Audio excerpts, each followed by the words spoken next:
我们在案发现场也找到了这把凶器。你是用这把刀杀死了你的丈夫黄家祥，对吗？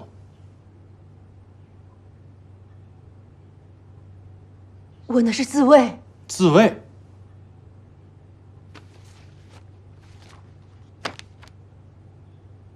这是我们的验尸报告，刀是从黄家祥的背后刺入，导致了他胸口主动脉破裂而死。你说是自卫，有点说不通吧？我和家祥就是想要一个我们的孩子啊！我但凡能生，我不会找别人的，我不会把他们抓过来。他们要是给我们生了孩子，我就会放了他们。我一定会放了他们的，我会放了他们的。那你也不能为了生孩子而去害人啊！他们逼我，他们逼我，家里人逼我，村里人也逼我。我不会伤害他，相信我。我就是想要一个我跟家祥的孩子。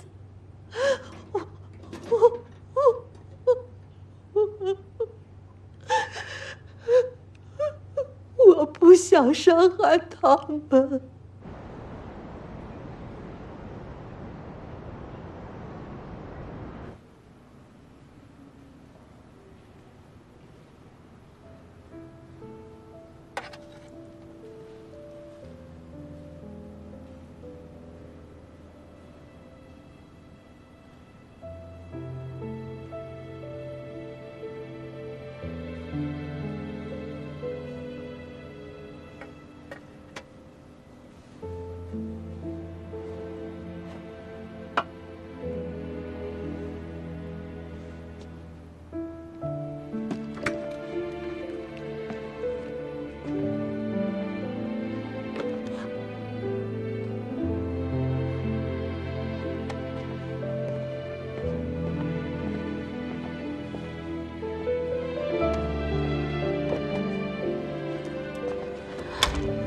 夏警官来了，倩倩怎么样了？好多了。谢谢你们帮我找到女儿，不然啊，我都不知道怎么活下去了。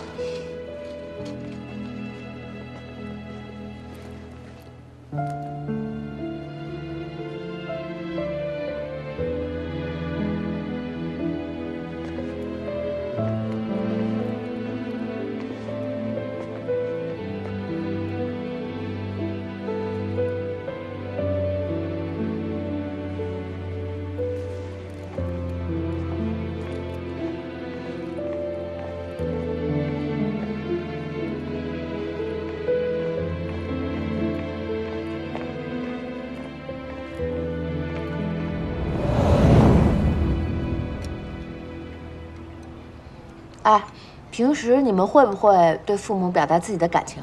表达啥感情？表达我想你们啊，我爱你们，谢谢爸爸妈妈。这么直接吗？哪儿有啊？这种事情啊，你不说我不说，大家心里知道就行。哼，头儿，怪不得你现在还单身呢。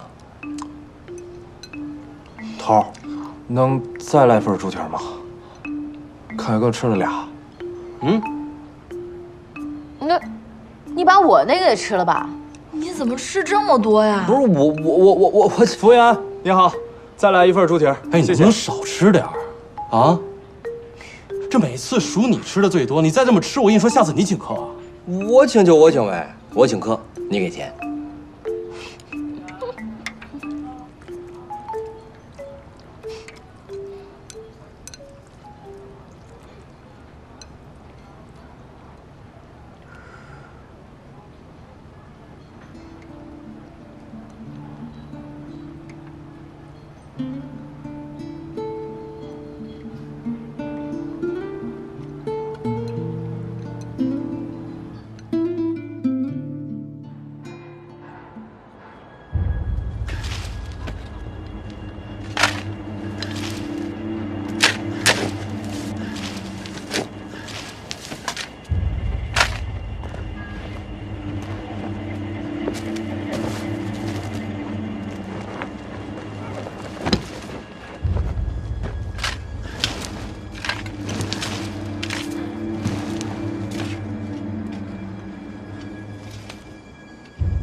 有什么发现？这个地方市政正在修改管道，尸体是从地底下被挖出来的，是由管道工人发现并报了警。尸体被发现的时候还裹着条毯子。现在能不能判断出来尸体埋了多久？根据目前尸体的情况看，埋了很久，具体的时间、详细尸检之后看到报告我们才能知道。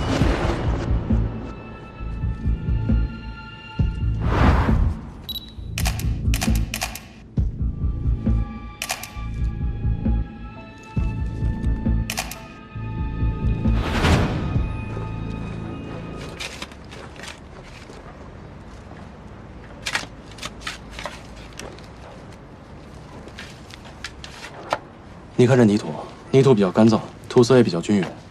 头儿，发现一枚戒指，带回局里。好。来拍一张。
照。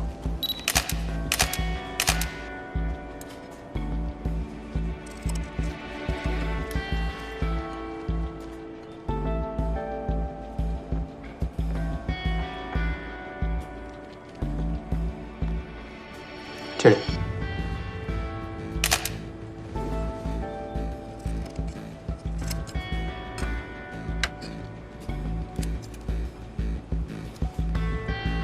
拍一下。照。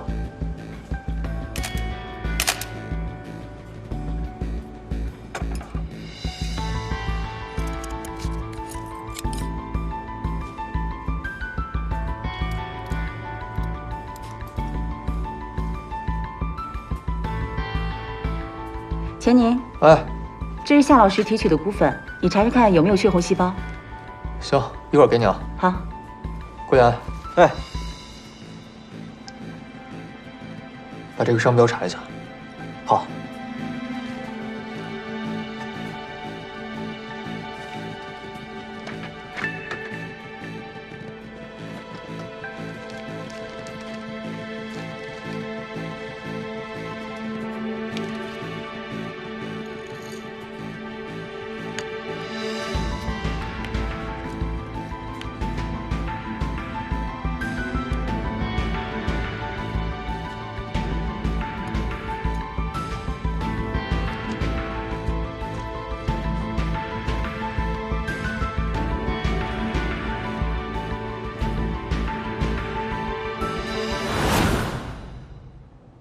女性死者的年龄是18岁到20岁，身高1.63米，尸骨完整，在尸骨的表面附着了大量的泥沙，全身的骨骼有多处骨裂，受损的地方血液浸透到骨质，形成血红素。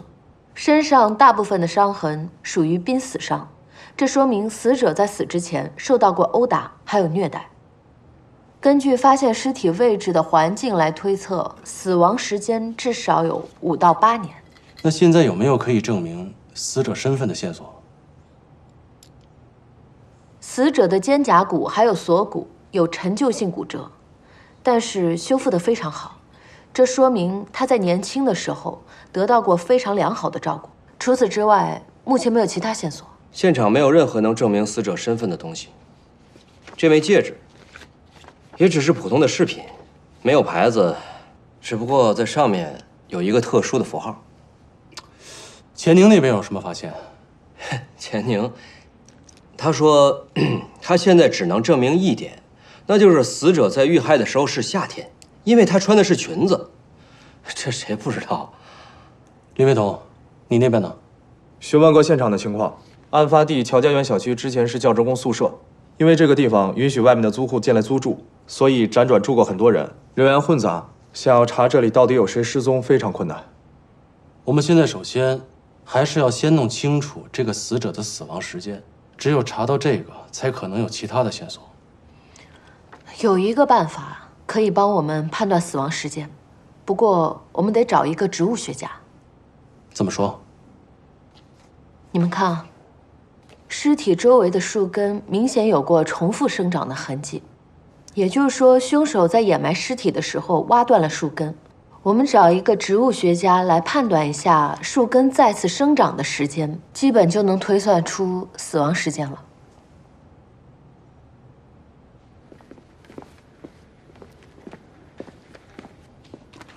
哟，都忙着呢。哎，钱宁，你说有什么新发现吗猜，死者的死亡时间？2009年。不是吧？你们怎么知道的？下一节找的植物学家已经推断出树根重新生长的时间是10年，所以推断出凶手掩埋尸体的时间应该在2009年的时候。怎么样啊，钱博士啊？那有什么呀？背心裙上的牌子我已经复原了。就这？真的假的呀？嘿，这还能有假呀？根据厂家提供的面料，经对比确认，这件衣服应该是2007年到2010年这3年间生产的。怎么样，胡硕士，找人吗？行，干得不错啊！谢谢啊，我走了。哎，拜拜。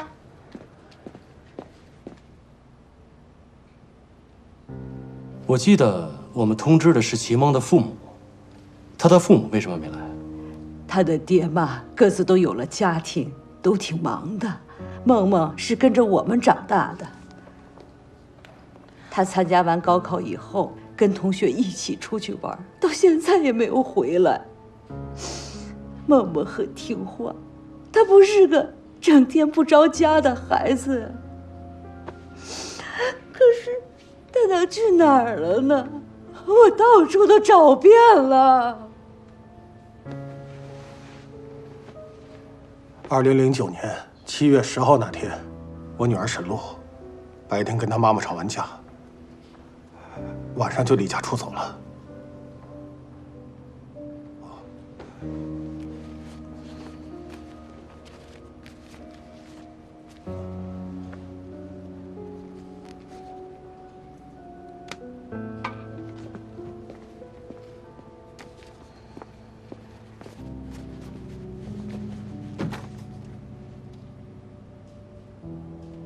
你们是找到他了吗？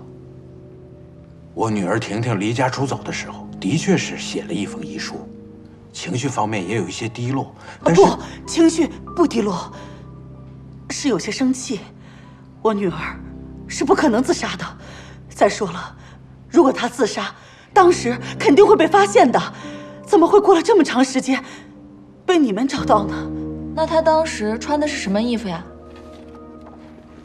这件衣服是谭婷婷的吗？不是。不是。这枚戒指，你眼熟吗？不认识。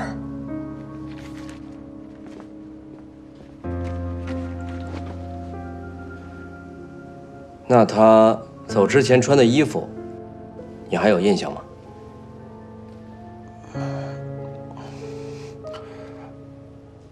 不记得。你仔细看一下，这件衣服是你女儿的吗？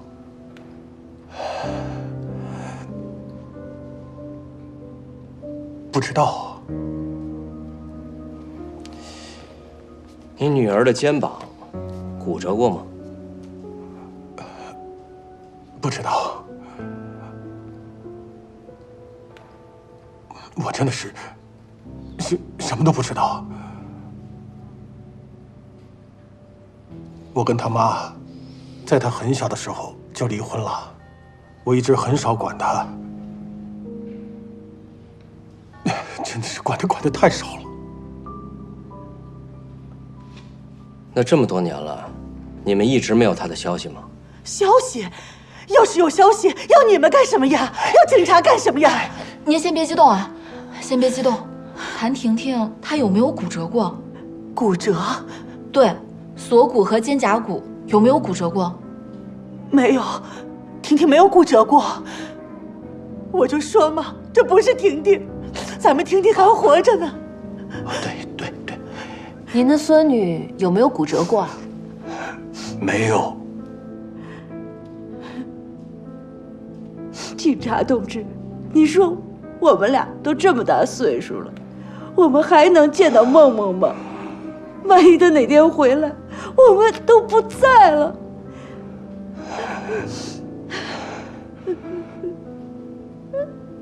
放心吧，梦梦能回来的啊！相信政府会把她找回来的。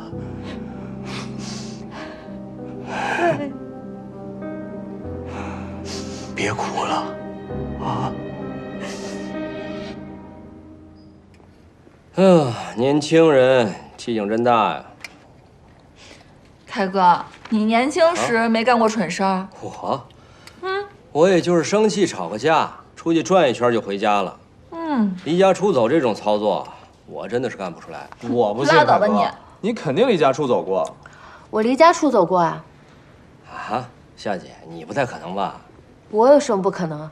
那个时候我妈刚过世，我也不知道怎么跟我爸相处，所以吵了一架我就跑了。那你离家出走，都去哪儿了？哪儿都没敢去，在我们家小区楼底下坐了一晚上。然后呢？回家了。就回家了？不回家还能干什么呀？我要真走丢了，我爸肯定得疯。不就吵个架拌个嘴吗？有什么深仇大恨的？非得把父母整死啊？你没看今天来的家长吗？每一个跑丢的孩子都是心里的痛。李飞头，哎，明天还有几个人来？还有3个，也是10年前家人失踪的，明天陆续都会过来。好。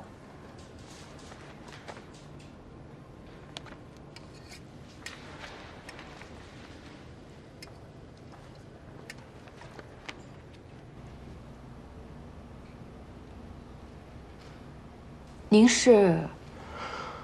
我是徐森，我是宋文的爱人，我们2个订过婚。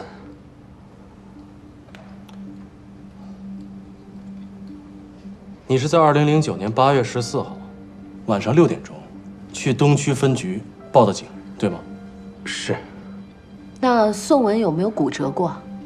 在初2的那一年，上体育课的时候，有一次他从单杠上摔下来，那个时候是我送他去的医务室，当时说的好像是锁骨和肩胛骨骨折。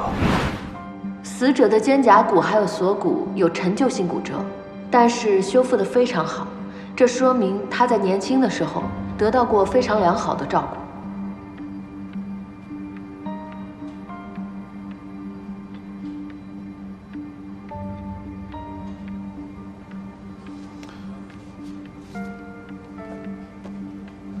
你女朋友失踪的时候是不是穿的这条裙子？是我给她买的，是她在失踪前几天我给她买的。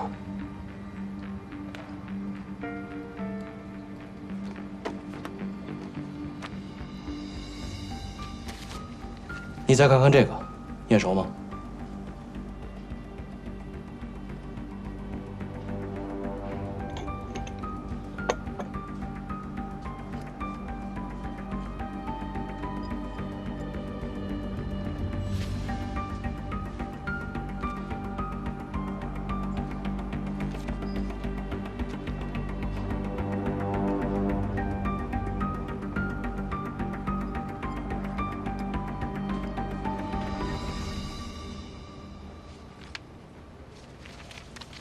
我姐姐离开家的时候，我只有14岁。她高中毕业就跟那个叫徐森的私奔了。我父母也一直不愿意原谅她，觉得丢人。这次是我自己偷偷来的。其实我父母一直不愿意接受我姐姐已经死了这件事。他们始终都觉得我姐姐肯定还活着，好好的活着。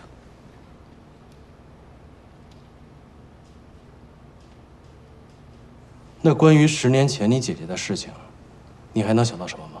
我记得他最后一次给我打电话，好像是跟我说，让我给他转点钱。他说她怀孕了。谁的孩子啊？还能有谁啊？徐森啊。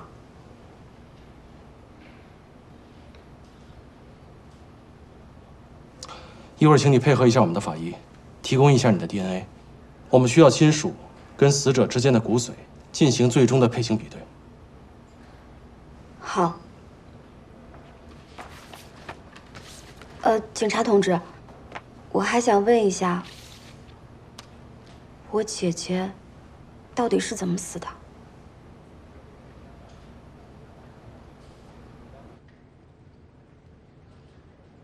死者宋文，10年前是北市新城2中高3的学生，19岁辍学，和青梅竹马的同学徐森私奔来到本市。宋文最后的居住地址是乔家园7号楼303。乔家园？对，案发拆迁地小区。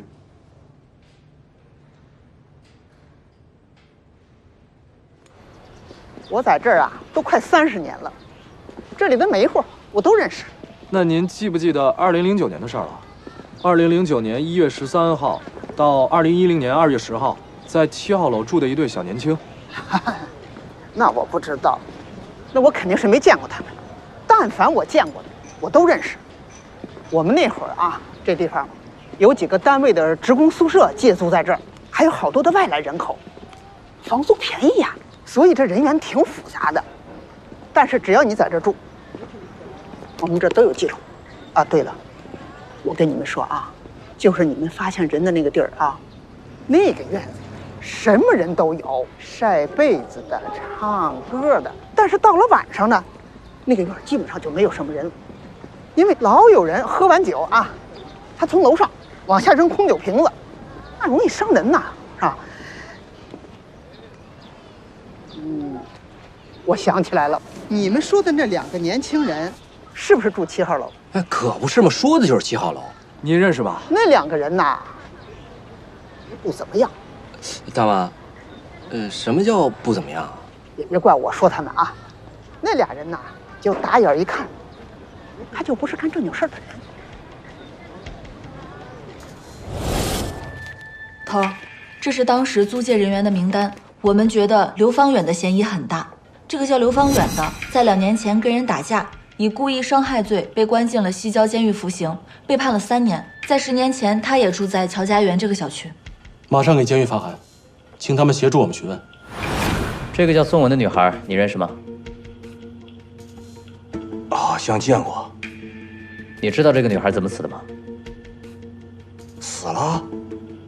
她死了？你们来找我干什么呀？我跟那女孩什么关系都没有啊！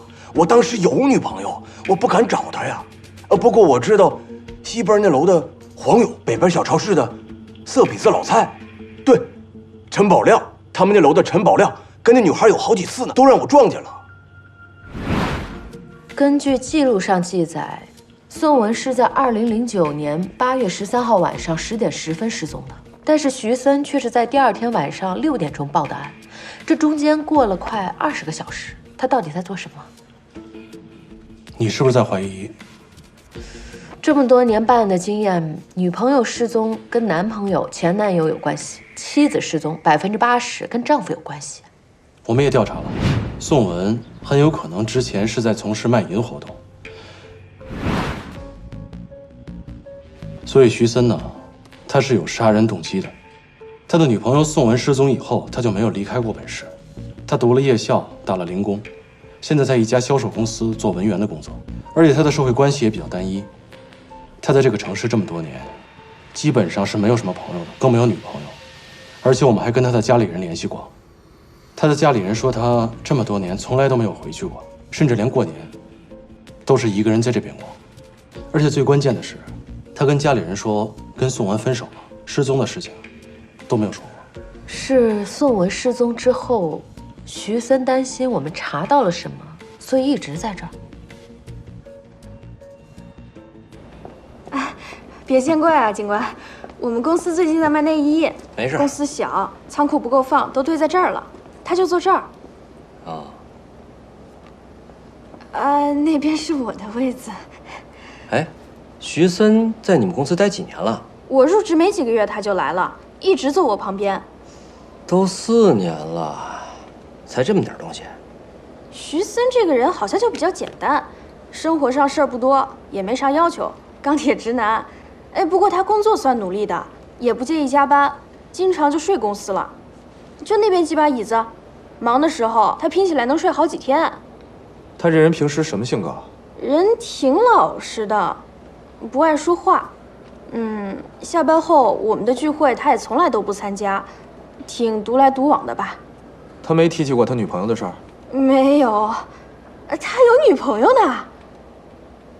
啊。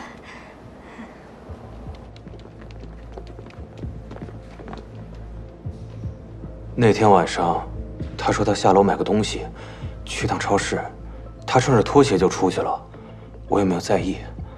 直到后来他一直没有回来，我才报了警。那他是当天晚上10点多去超市买的东西，好几个小时没有回来，你就应该马上报警。那你为什么要等到第2天的晚上你才报警？我那天可能我睡着了，后来我就想再等等，但是我第2天发现他一直没回来，我觉得可能出事儿了，所以我第2天再报的警。你女朋友当时怀孕了，你知道吗？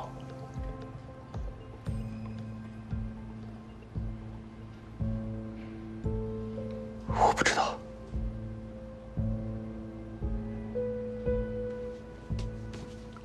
宋文给他的妹妹打电话，告诉她自己怀孕了。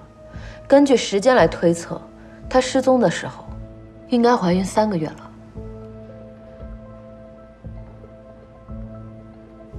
到底是怎么回事？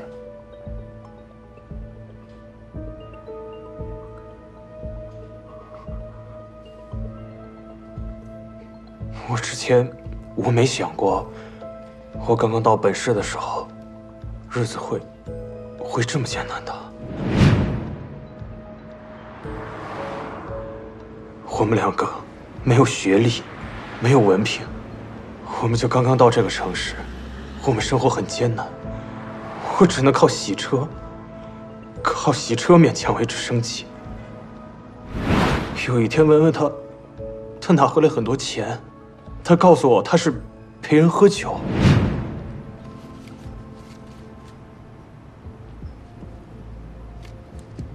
徐森，什么都没有，就是陪人喝个酒。我不要这钱。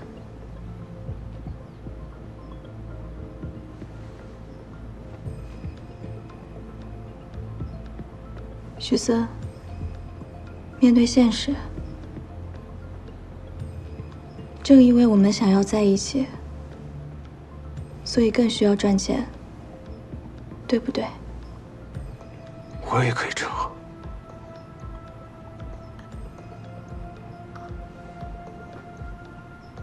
我答应过你的，我也可以赚钱养你的。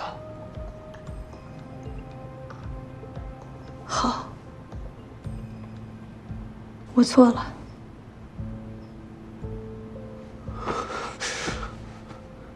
那你保证？你保证你再也不做这种事情了？